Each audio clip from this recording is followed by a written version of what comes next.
So again, we're talking about the law and Gentiles. In the first part of this particular teaching, we're going to deal with some of the law, but the entire portion is really about the law, but it's a specific portion that we're going to deal with that is actually going to begin to give us clarification of Gentiles. Is the law only for the Jews? That's a huge question. Now, many in modern day Christianity would tell us the law is for the Jews. God gave the law to the Jews, and we're gonna challenge that mindset tonight. Are the Gentiles required to keep the law? Many will say absolutely not. That is for the Jewish people only. And again, we're going to challenge that here in this teaching as well. Who would be classified as a Gentile according to the Torah? We're going to look at that. Words, terminology, and modern phrases used by many in the Messianic community have been handed down to us without much biblical research to validate the origin of the terms we use. And so we're going to look at this. We're going to address things from a Messianic Hebrew perspective, because whenever I'm ministering, especially on this particular topic, there are those in the Messianic Hebrew roots, Messianic Jewish community that will try to claim or make statements that, that I'm speaking against the Jewish people. I'm speaking and I'm making, in their estimation, anti-Semitic remarks. And then there are those within the Christian community that would similarly say some of the same things, that I'm bashing Christians. And again, when you begin to deal with truth, there are people who are, no matter what side of the fence they're on, no matter what tradition or denomination that they're a part of, it has a tendency to find them where they are and shake them and actually shake their beliefs. If your belief is shakeable, then you need to question it. And so when we deal with words and terminology, many of us have had our terms handed down to us, our belief systems handed down to us. And through our study and our research and our listening to teachers and videos and all of these kinds of things, we formulate a belief. In this portion of Leviticus, we will address these questions and other related questions that will bring hopefully much needed clarity to not only Jews, but Christians and Messianic believers who follow the Jewish Messiah today. Now, I say this as far as Jews and Christians and Messianic believers because the idea is that Messianic believers and Christians and Jews all believe the same thing. Now, we know when it comes down to Christians and Jews that there's some differences. We know that Christians, they believe in Jesus Christ. Jews believe that those who believe in Jesus Christ were those who were responsible for persecuting the Jewish people, and that those who believe in Jesus Christ accuse the Jews of killing Jesus. We know that's not true, but these are belief systems that many of us grew up with.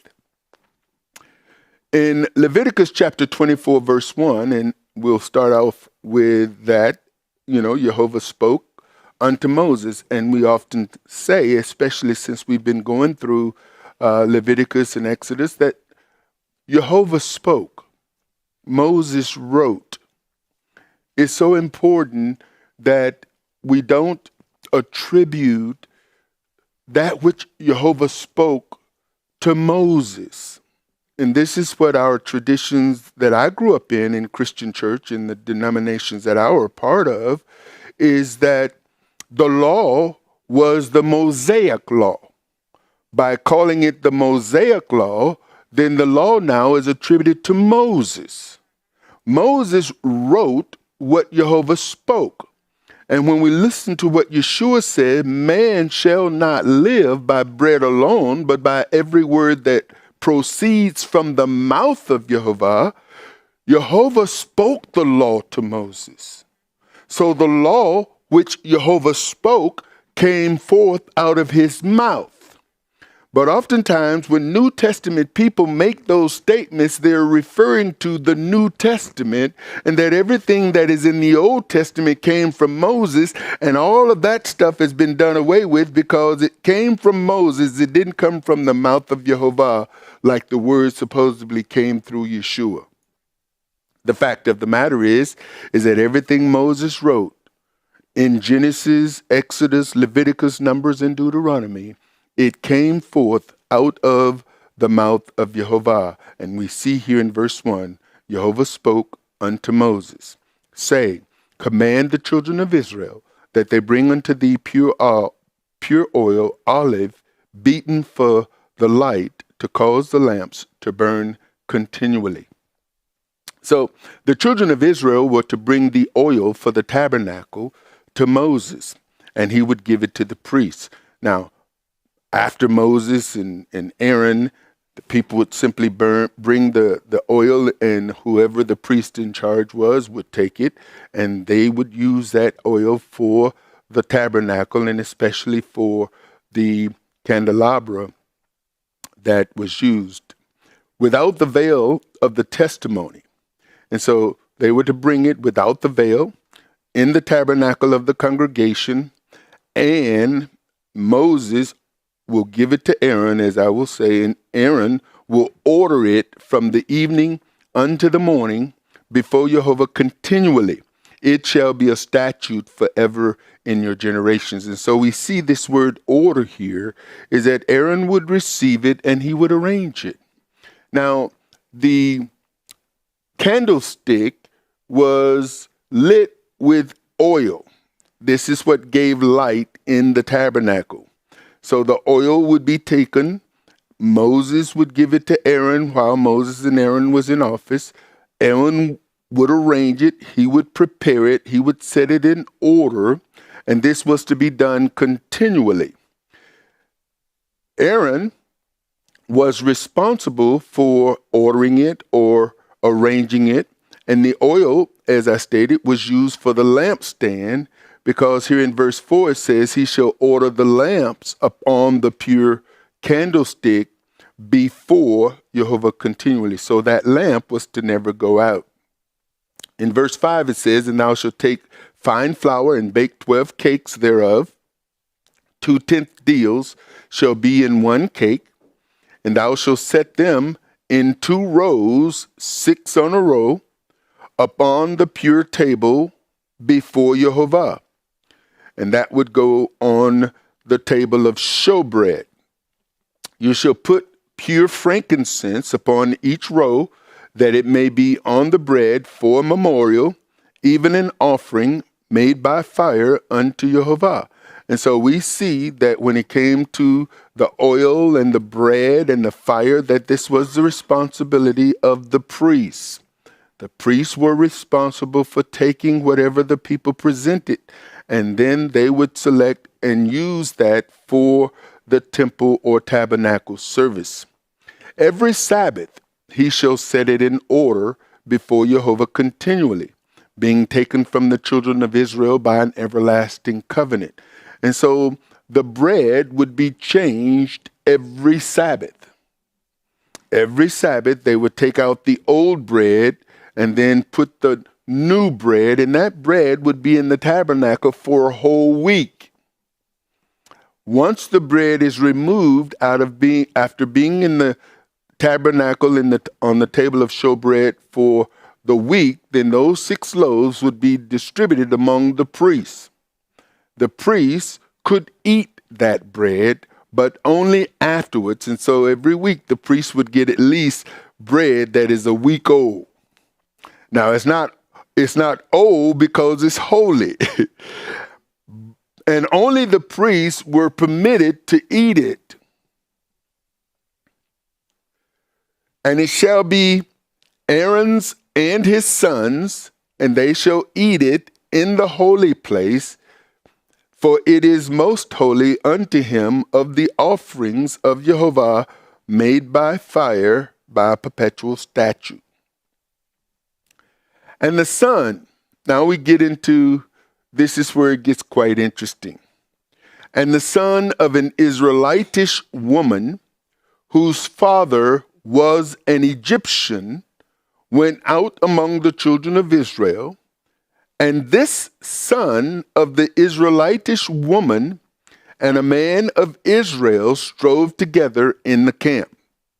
Now, various versions of the Bible will have it Israelitish. Some version will have an Israelite woman. Egyptians, as we've already identified, and here is a example, came out of Egypt with the Israelites. The Bible teaches us that there was a great multitude that no man could number. All of these individuals that were in that was in Egypt when Moses came, confronted Pharaoh. They left Egypt with the Israelites, and here we see that there was intermarrying taking place while the children of Israel was in the land of Egypt. None of the Israelites, as we've pointed out before, was born in Israel that came out of Egypt. Why? Because they'd been there for 400 plus years. So all of Israel was born where? In Egypt. They were all born in Egypt. And so here you see that there's intermarriage. Now, intermarriage had already taken place long before this particular time, as we're going to see, because if you just remember in your reflection, when Joseph went to Egypt, Pharaoh gave Joseph an Egyptian wife. Joseph had two sons, Ephraim and Manasseh, both born from an Egyptian woman. These two Egyptian boys who was born by Joseph by this Egyptian woman became two of the tribes of Israel.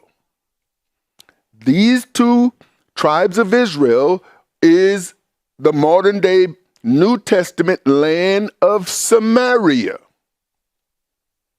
Samaria was the tribal land of Ephraim and Manasseh. When it came down to modern terms, an Egyptian could be considered a Gentile.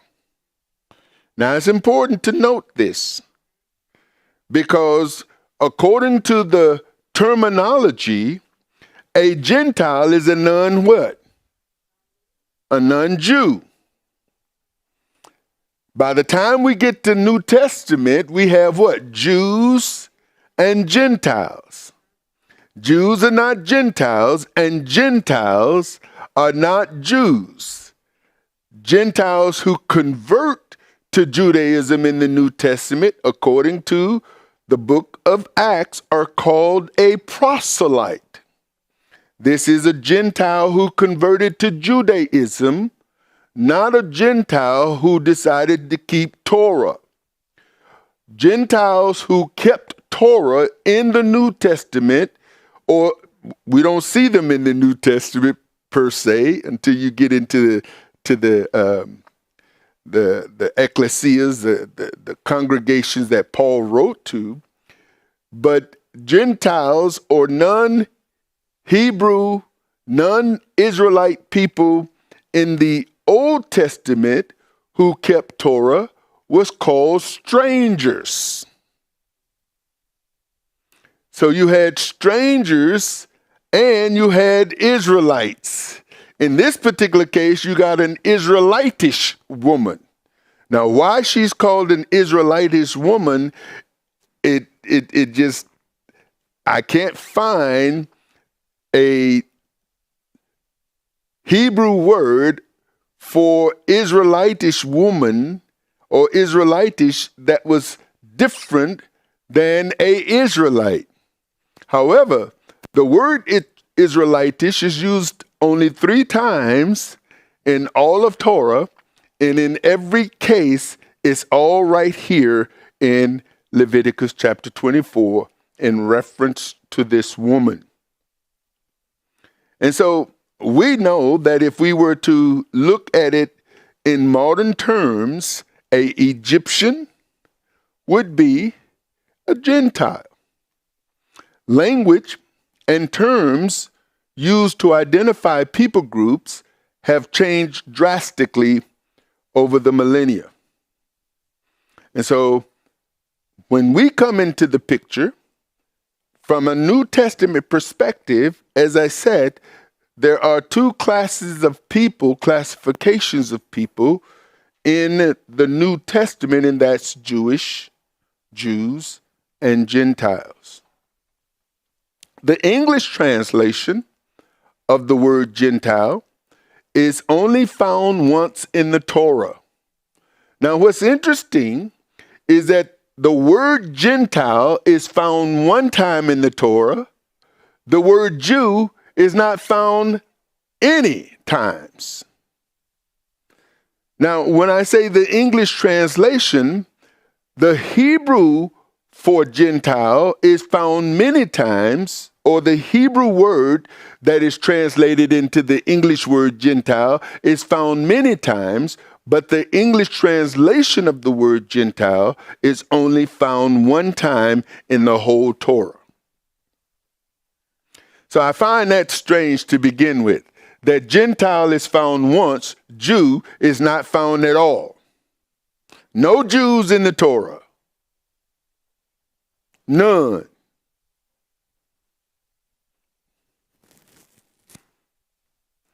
The word Gentile here is goy. Goy is generally how it's pronounced. And here's what it means. Now, Strong's is what gives this definition, and it carries over into lexicons and other concordance type when it comes down to giving a Hebrew word a definition or a meaning.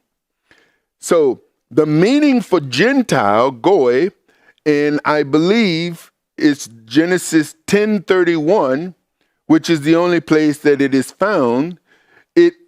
Look at the definition in Abode. It says nation, people, nation, usually of non-Hebrew people. Usually of non-Hebrew people. And then it goes on, a goy, of descendants of Abraham, of Israel. And the usage, for the most part, is nation, also heathen, also Gentiles, and this is where context makes a lot of difference. Understanding context and using the word properly in its proper context. The Hebrew translation, as I stated, is found many times, several times in relation to Israel. Here, it's used of the descendants of Shem. Now, I meant to point out the word Gentile, so let me find it for you. It's actually in Genesis, I believe, chapter number 10. And I want to give you the actual verse so that you will have it. It's Genesis chapter 10, verse 5. It's in relations to, it states, by these were the isles of Gentiles divided in their lands, every one after his tongue, after their family, in their nations. And this is associated specifically with Japheth.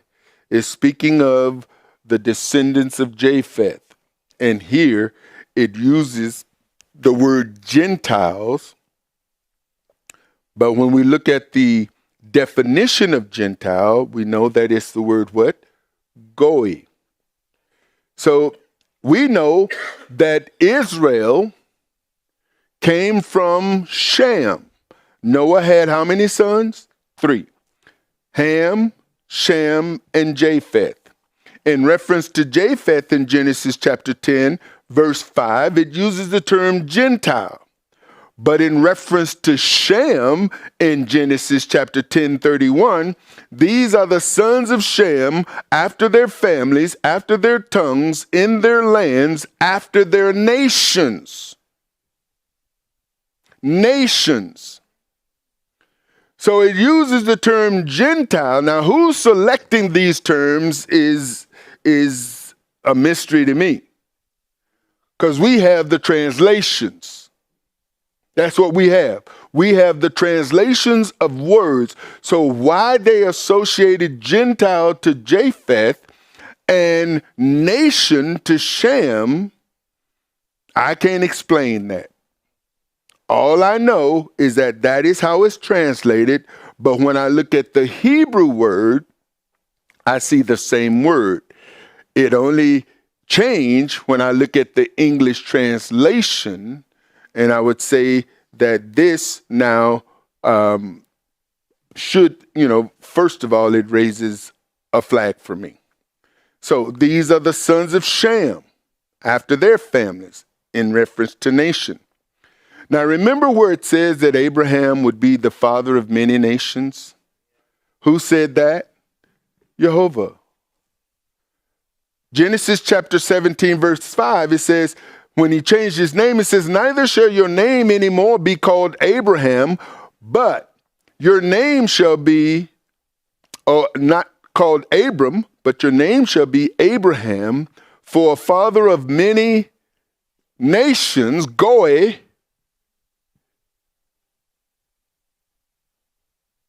have I made you.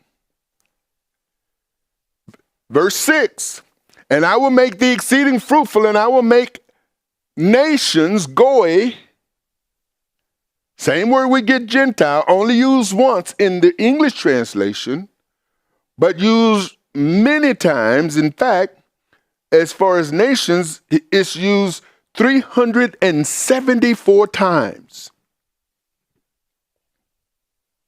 374 times. Sarah, the mother of nations.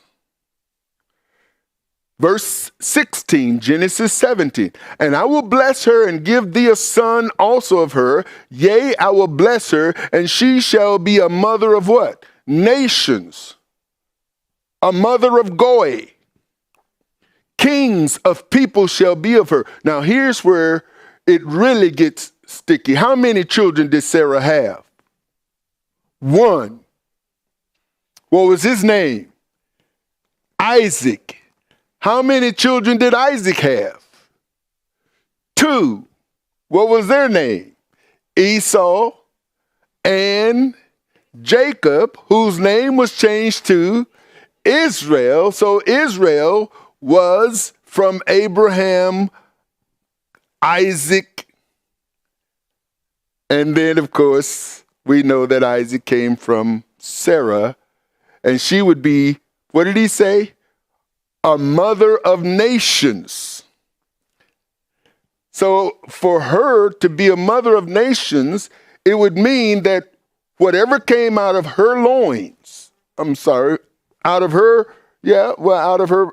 belly, that would be who she would be the mother of nations. Now we know that Abraham had children outside of Sarah. But Sarah was the mother of Isaac, who was the mother of Israel, which was Goy. Are y'all following me so far? Sarah, as I said, had only one son, Isaac. Isaac had Esau and Jacob, who became Israel, a nation. Of course, Esau had his children. They became nations. And what's really interesting is that Abraham was called the Hebrew. Although he was a Syrian, Sarah came from Syria along with Abraham. They would both, if Abraham was Hebrew, then his offsprings would be Hebrew, right? Stick with me. The word Israel did not exist until Jehovah changed Jacob's name and gave him the name Israel. the first person mentioned as an Israelite was Joseph, a son of Israel.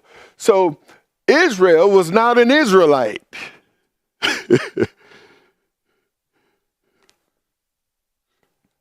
Are y'all with me? Israel was not an Israelite. His children were Israelites. Abraham was not an Israelite. Isaac was not an Israelite.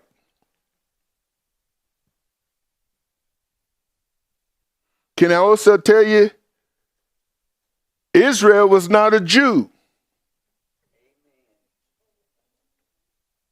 The Jews hadn't been born yet. All right.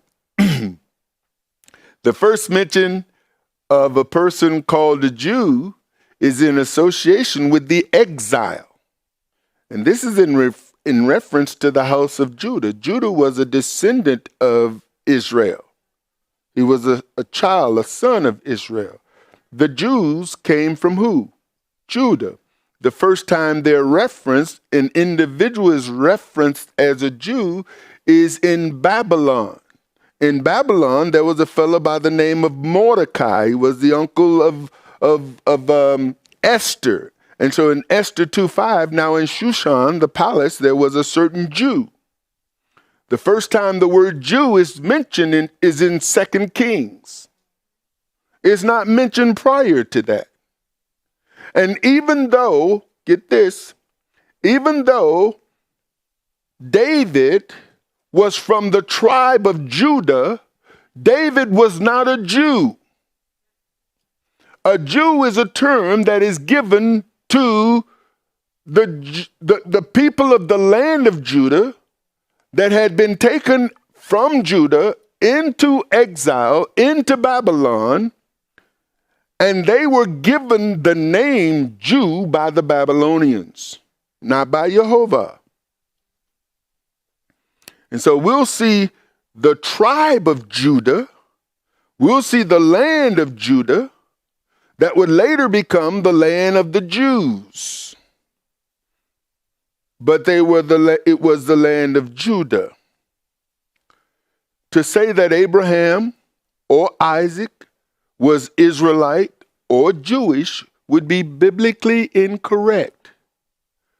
However, today, when people use these terms, when you look at commentaries, books that are written, people want to take Jews and insert them into the Torah.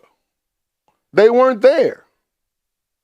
If they were there, the terminology would be there. But since they came out of Judah, and Judah was a tribe, if the Jewish people came from Judah, then when Judah was there, the Jews were there. And that's not the case, because the term Jew was not a term that the people of Judah gave themselves. It's like your parent name you one thing and the community gives you a name. Whether that name is a good name or whether that name is a bad name, the name kind of stick. And then people embrace the name. And when I get to points like this, it's like, there are terms that are given to ethnic groups. You see, African Americans, what is one of the terms they give to black people? It's a derogatory term. The N-word is a derogatory term that was given to it by another group of people, but have been used so much to where African Americans has adopted it for themselves. The same thing with Jewish people. Jehovah didn't call them Jews, he called them Israel.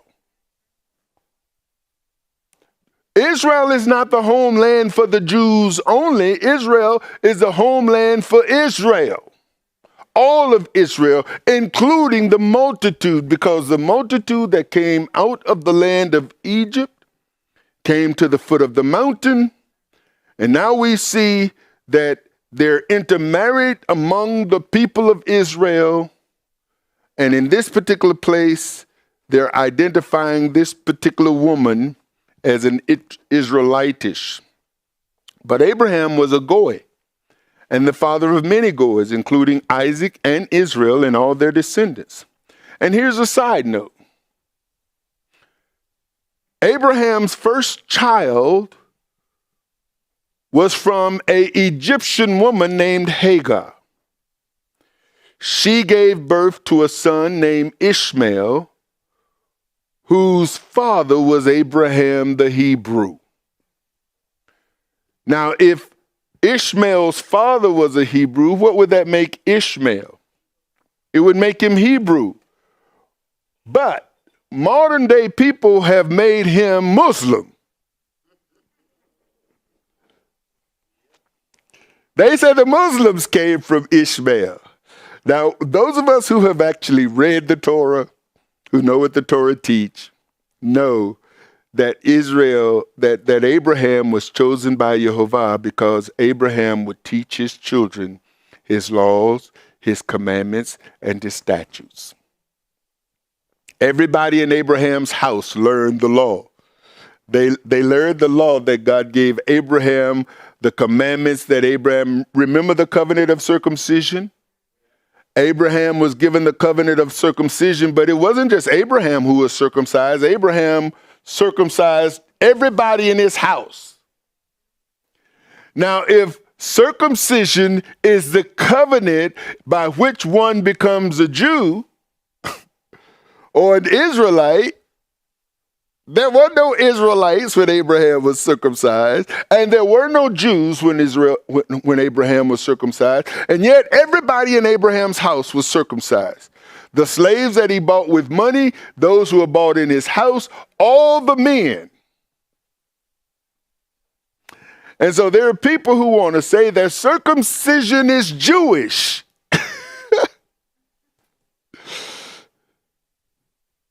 It's like, when people have been hoodwinked and taught things from theologians who don't stick with what is written, then people will be taught a lot of things that are not necessarily biblical, but one would try to associate it with the Bible.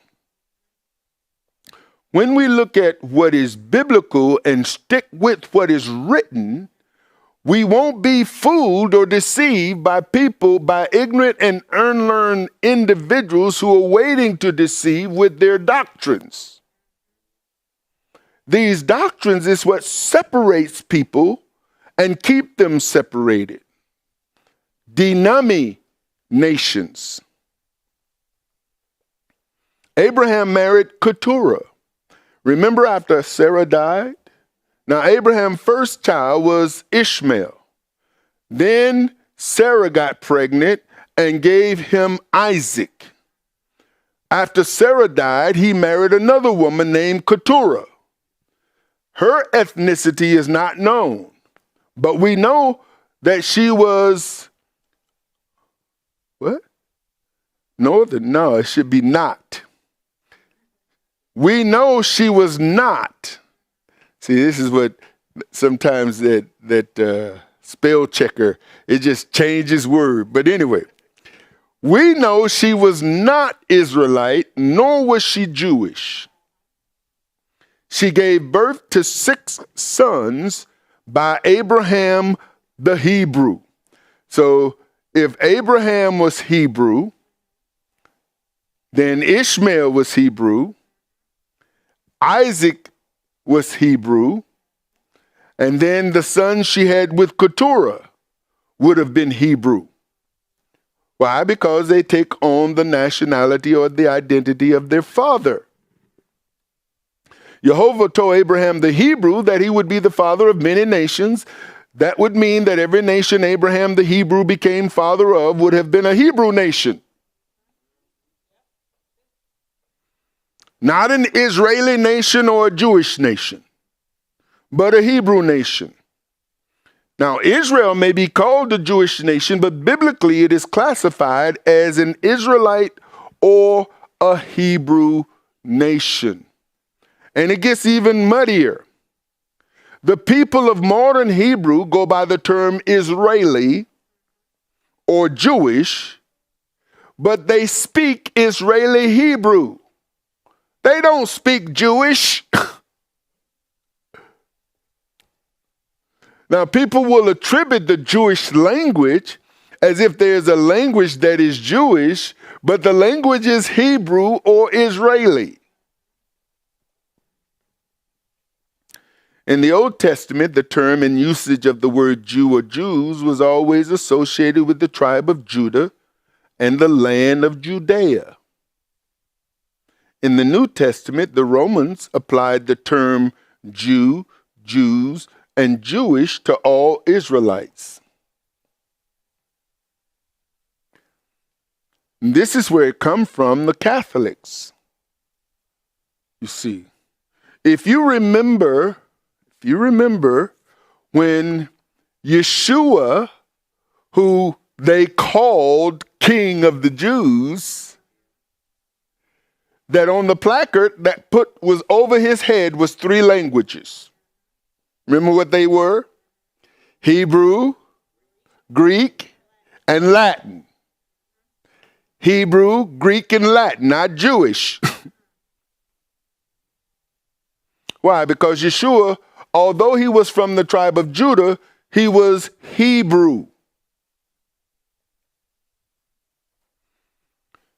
Going back to Leviticus 24. So this Israelitish woman and this son, this Hebrew, this Israelite man. Now notice the language. This fight occurred between the sons of an Israelitish woman and a man of Israel. Again, the only person of Israelite birth that is called Israelitish is this woman.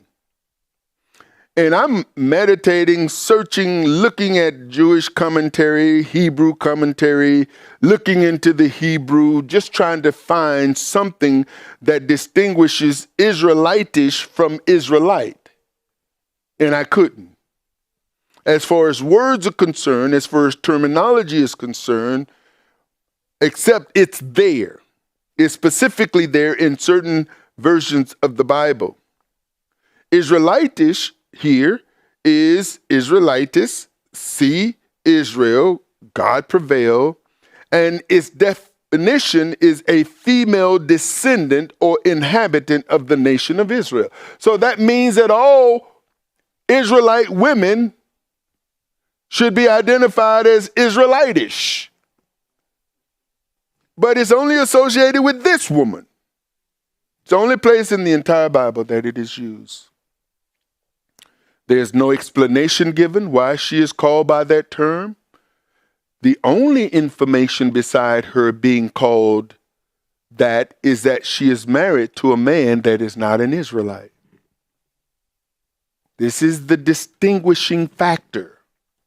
Her son is not referred to as a man of Israel, like the man of Israel he quarreled with. If you look at the verse, the Israelitish woman's son blasphemed the name of Jehovah and cursed. And they brought him unto Moses. And then it not only called her an Israelitish woman, but it names her. His mother's name was Shelomith, the daughter of Dibri of the tribe of Dan. So it outs his tribe. It outs his mother's name. It outs his grandmother. And that his father is an Egyptian. And so we've got all this information about this one individual, and we have no information about the fellow he quarreled with. And I'm thinking, okay, that's a little bit kind of ambiguous. It's like, why? While they strove together, the son of the Israelitish woman blasphemed the name and cursed. This is what we read. He blasphemed the name of Jehovah and cursed. He didn't just blaspheme, he blasphemed and cursed. Now, as I'm thinking, as I'm trying to envision what's going on, we see that there's 2 individuals, they're quarreling, And typically when people quarrel, there are things that are being said, there's anger, there's emotions, there's all these feelings, individuals wanting maybe to hurt somebody. We don't know what all goes into why they were quarreling. We don't know that. But we do know that he blasphemed and cursed. We don't know how he blasphemed, but we know he blasphemed the name. He could have used the name in the same context of cursing or curse, because we're going to look at both of them. One, blaspheme here is to pierce, perforate, bore a point, to prick off, designate, to be pricked. And what I found, because when I looked at this word blasphemed, negab, I wanted to find out when it was first used and how it was used, and then look at how it was used after that. And I found that the first place it was used with the English translation, appoint. And then I found a place in Numbers where it was used in the English translation as expressed.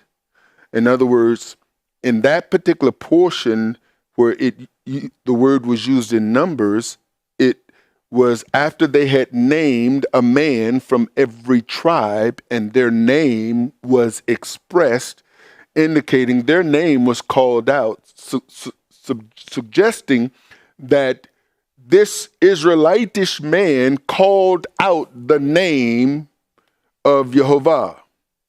Now, how he called it out, we don't know, but the context that he called it out would be the last time he would use that name. So it was not a good use of the name. The Bible says he blasphemed.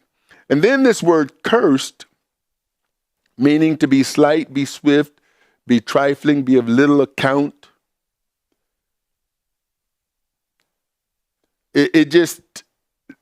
These words doesn't necessarily give us a full meaning or essence of what could possibly have taken place, but we can pull from words and say, okay, however, whatever he did, it seems as if he treated the name with contempt, or he used the name in a contemptible way, in a dishonoring way.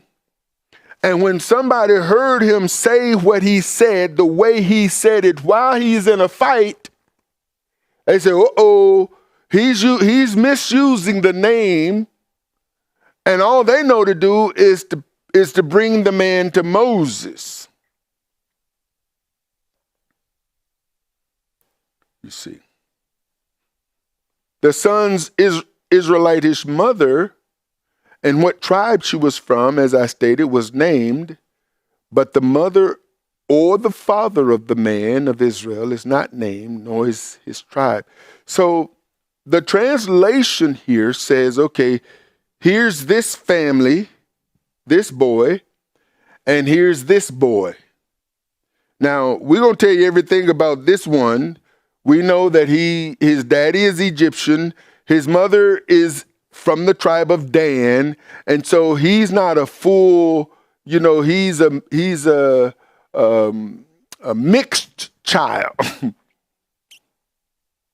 Now, we don't know who the Israelite father or mother is or what tribe he's from, so we can't say. We're left to draw some kind of conclusion, and whatever conclusion we draw, we can't prove it. All we know is that he was a man of Israel. So they didn't know what to do with him. They put him in ward that the mind of Jehovah might be shown them. Now, you've heard me state that there are instances where Moses didn't know the Torah.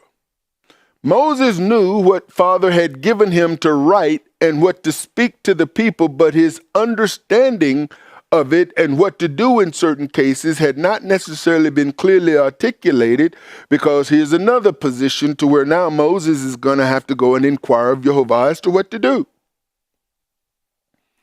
We know that in Numbers there was this man who was found carrying wood on the Sabbath or gathering wood on the Sabbath. Moses didn't know what to do. They found the man. They brought the man to Moses. Moses had to now go and inquire of the Almighty and say, okay, here's the deal. What do you want me to do with this man? And in this particular case, it says that Jehovah spoke unto Moses, saying, bring forth him that has cursed.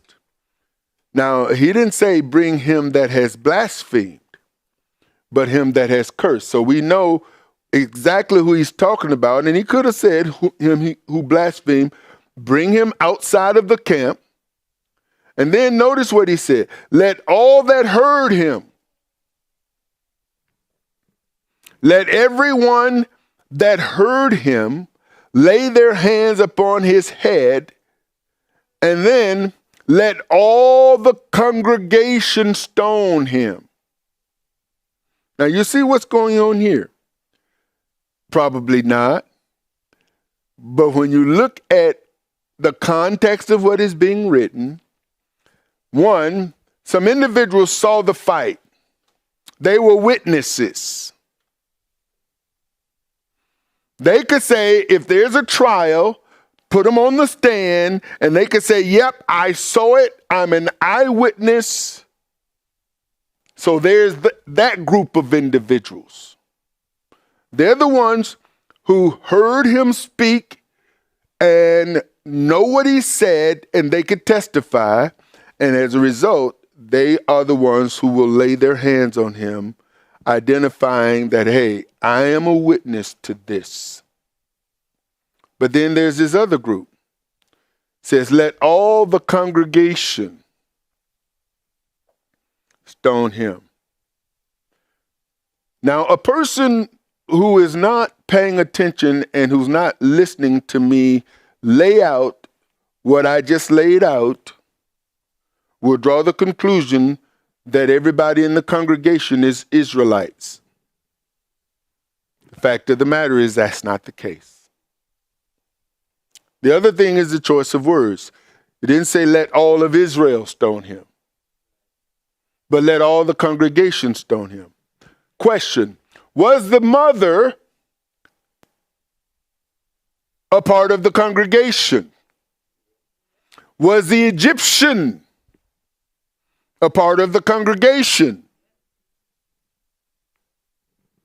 Was the multitude that no man could number part of the congregation? So what do we see? We see a congregation of people that were not just Israelites.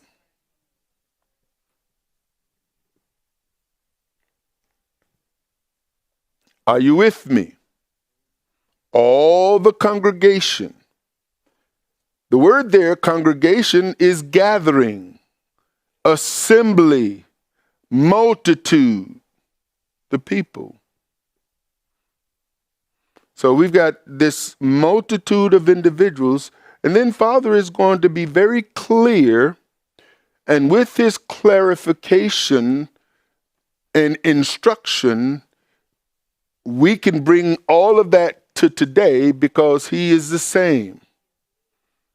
His congregation didn't just include Israel. His congregation included all, even the stranger, those who sojourned, those who joined with them, those who came out of Egypt with them, who called upon the name of Jehovah.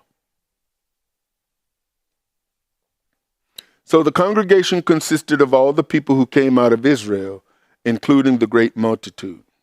Verse 15. And thou shalt speak unto the children of Israel, saying, whosoever curseth his God shall bear his sin, and he that blasphemeth the name of Jehovah, he shall surely be put to death. And all the congregation shall certainly stone him, as well the stranger as he that is born in the land. When he blasphemeth the name of Jehovah shall be put to death. So everyone who blasphemed the name of Jehovah, whether it be Israel, whether it be a stranger who joins themselves with them, they would all be a part of it. If a stranger witnesses the blasphemy, they would be a witness.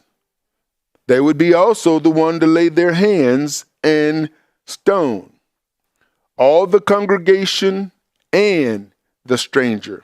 What's a stranger? A ger. Now we looked at goy as the Gentile, the stranger, a ger. And notice what it says here: a sojourner, a temporary inhabitant, a newcomer lacking inherited rights, of foreigners. So a foreigner in Israel would be what? A Gentile.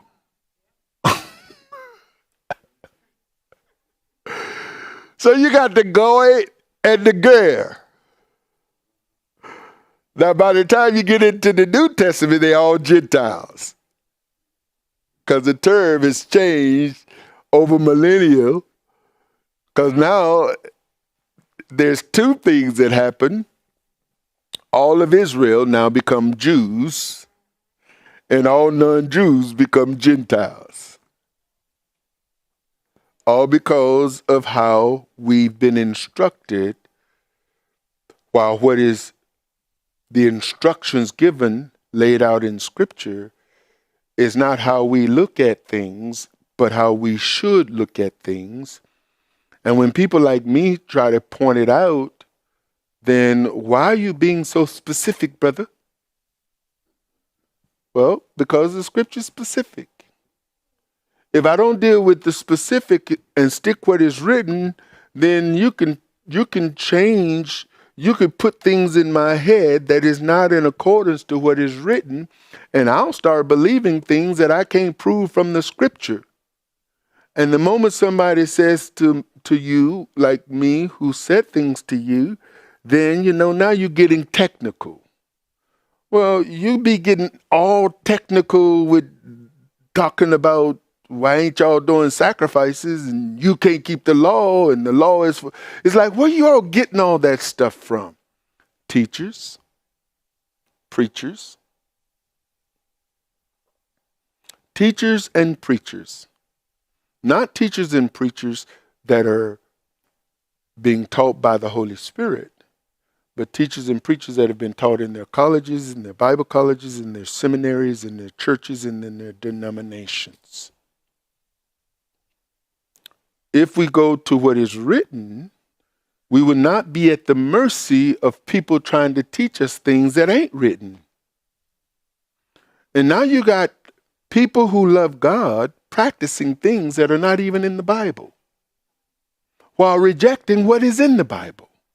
It's like, how can you be celebrating Christmas and Easter and Thanksgiving and all of these other holidays and reject Passover and unleavened bread and Pentecost and trumpets and Yom Kippur, tabernacles? How can you reject the holy days that are in the Bible while being adamant about celebrating holidays that you can't find in the Bible?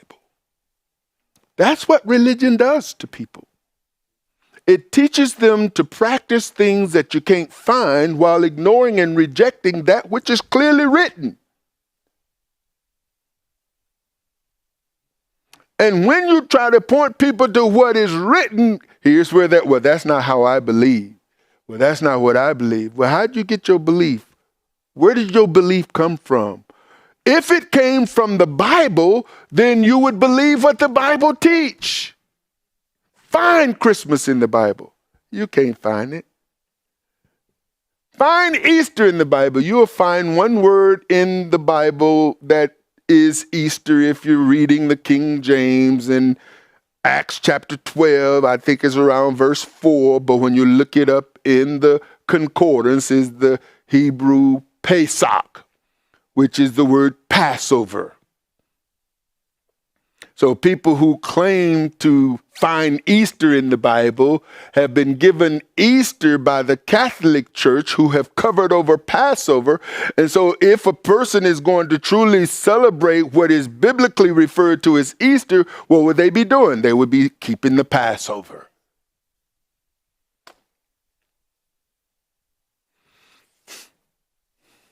I shouldn't even have to teach this stuff.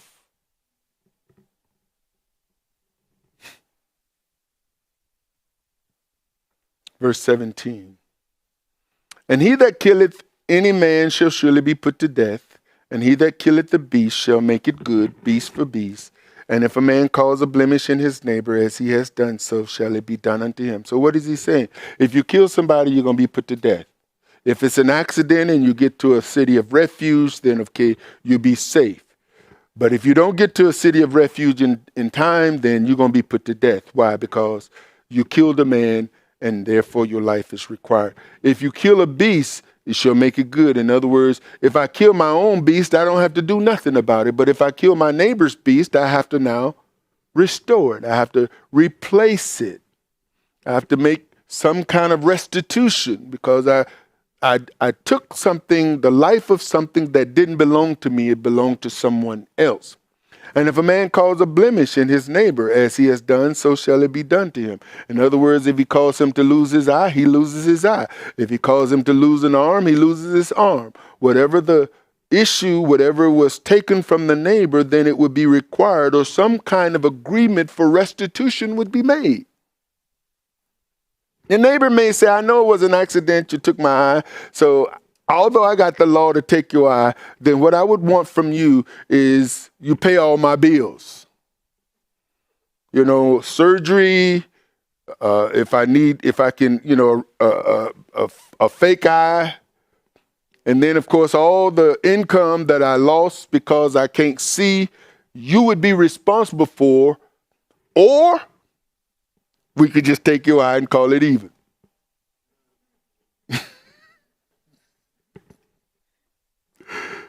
Right?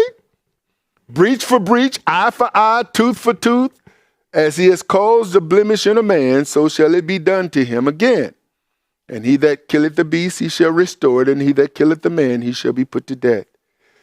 Notice what he says. You shall have one manner of law as well for the stranger as for one of your own country. For I am Jehovah your Elohim. And this is not the only place he says it. He says it in Exodus chapter 12, verse 49. One law shall be to him that is homeborn and unto the stranger that sojourns among you. Numbers 15:16. One law and one manner shall be for you and for the stranger that sojourns with you. And then in Numbers 15:29, you shall have one law for him that sins through ignorance, both for him that is born among the children of Israel and for the girl, the stranger, the Gentile that sojourneth among them.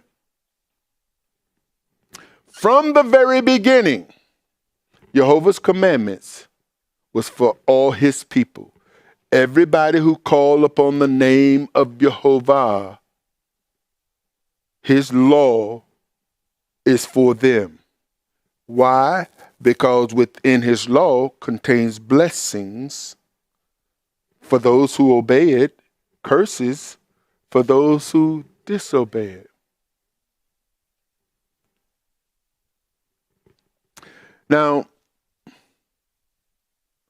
if a person is righteous, they don't need the law.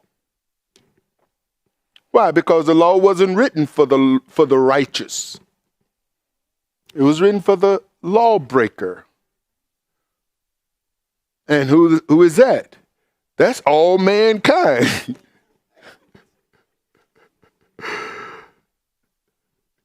All of us. One law, verse 23. And Moses spoke to the children of Israel that they should bring forth him that had cursed out of the camp and stone him with stones. And the children of Israel did as Jehovah commanded Moses. Jehovah commanded Moses. Moses commanded them. They did what Moses said because that's what Jehovah commanded. And then I just want to give you a few more before I give you this, the last portion. Abraham was Hebrew. Now, Abraham was Hebrew, and from Hebrew to Israel, that was Abraham, Isaac, Jacob, whose name was changed to Israel. And then when Israel had children, his children became Israelites. Now it's the house of Israel. So the Israelites became the house of Israel, the descendants of Israel, his household, they were the house. How many children he had? He had 12. Joseph was one of the children who had two sons, Ephraim and Manasseh, who now became a tribe of Israel. Therefore, there's 13 tribes, 12 tribal lands, because Levi didn't have a tribal land. Jacob or Joseph didn't have a tribal land. Now you got Ephraim and Manasseh. So you'll see the 12 tribes, the 12 tribal lands. And then when you look at the 12 tribes of Israel, it's always minus Ephraim and Manasseh, but it contains Joseph, which now is divided into two because of the double portion. Those of you who have been following us in Exodus and then in Leviticus, you understand that. So you got the house of Israel, and then there's the divided kingdom. Remember, after Solomon's death, Jehoram and Jeroboam, the kingdom became divided. You got the house of Israel and you got the house of Judah. The house of Israel was the northern kingdom. The house of Judah was the southern kingdom. And then the land of Judah became Judeans. And therefore you get the Jews, which is directly associated to the Judeans, comprised of the house of Judah in the land of Judea in the New Testament. From Hebrew to Israel to Israelite to Judean to Jew. This is the migration. So it started off with Hebrew, Abraham, Israel, who was Jacob, whose name was changed. Israelites was his descendants, the tribal land of Judah, Judean. This is where the Jews come from. The divided kingdom are the two houses. The house of Israel, which is the northern kingdom, the house of Judah, which is the southern kingdom. The new covenant is made with the divided kingdom. It's not made with some Gentiles, the church. It's made with the divided kingdom who was the called out ones, the ecclesia. Messiah came, spoke the word. Those who came out from the teachings of the Pharisees and the teachings of the Sadducees and Judaism and followed Messiah, they are the ones who were persecuted by who? Those who didn't come out. Right? They were persecuted not by... The Romans weren't trying to kill the followers of Messiah. The Gentiles weren't trying to kill the followers of Messiah. It was those who followed and practiced the religion of the Jews. Meaning Paul was one of them, a Pharisee, until he got a Damascus Road experience. But the new covenant, and here's the stuff that I'm saying, you can easily find in the Bible. Easily. In fact, let me help you. Jeremiah 31:31 says, behold, the days come, saith the Lord, that I will make a new covenant with who? The house of Israel and the house of Judah. That's what it says in Jeremiah. Hebrews 8. For finding fault with them, he said, behold, the days come, saith the Lord, when I will make a new covenant with who? The house of Israel and with who? The house of Judah. So who's the new covenant made with?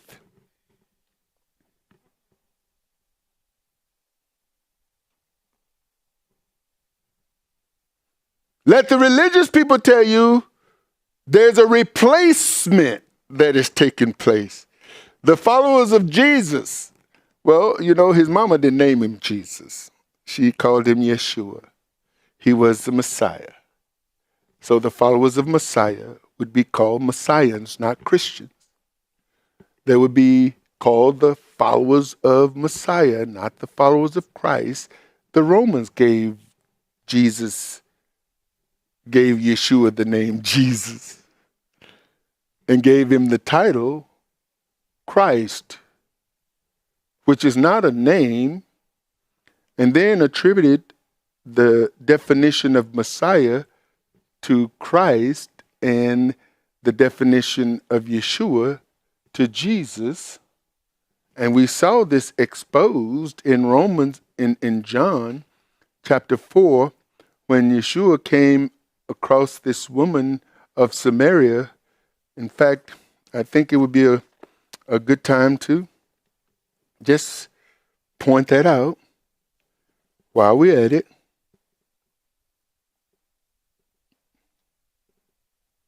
In John chapter 4, verse number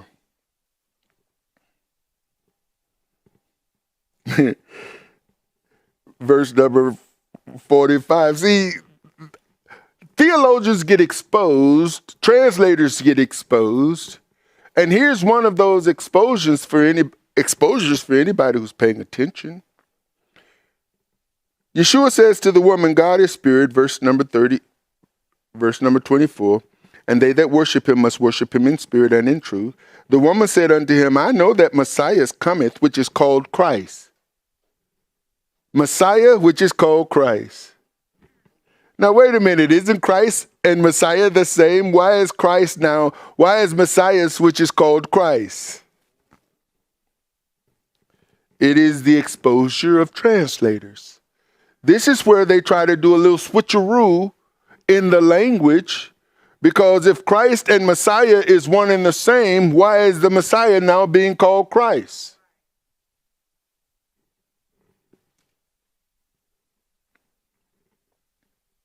Well, it's just a translation. Well, why isn't he called Messiah? What is so different? Well, Jesus Messiah doesn't sound, doesn't have a ring to it.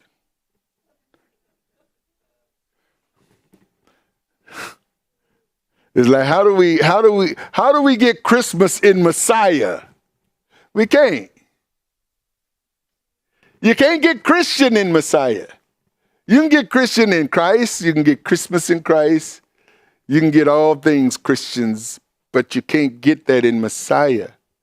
So the change now comes with all of the trappings and beliefs that is associated by the church. Now, most people will not argue with you if you tell them that the church is not a building.